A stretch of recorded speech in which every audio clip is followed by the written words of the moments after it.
పిఠాపురం రాజకీయాల్లో మౌన కలయికలు మొదలయ్యాయా? విరుద్ధ ధృవాలైన నేతలు ఒక్కటవుతున్న సంకేతమా ఇది?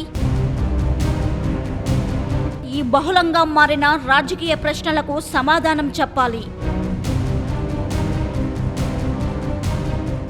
కాకినాడ జిల్లా రాజకీయాలను కుదిపేస్తున్న పరిణామం. పిఠాపురం రాజకీయ గుట్టు తెరలెత్తుతోంది. ఒక్కసారి ప్రత్యర్థులుగా నిలిచిన ఇద్దరు కీలక నేతలు ఇప్పుడు ఒక్క చోట కలవడం చర్చనీయాంశంగా మారింది. మాజీ మంత్రి ముద్రగడ పద్మనాభాన్ని టీడీపీ నేత మాజీ ఎమ్మెల్యే ఎస్వీఎస్ఎన్ వర్మ స్వయంగా కలవడం స్థానికంగా సంచలనం రేపుతుంది. ఒకవైపు పవన్ కళ్యాణ్ కు బద్దవైరి ముద్రగడ, మరోవైపు జనసేన తరపున గలం వినిపించిన వర్మ.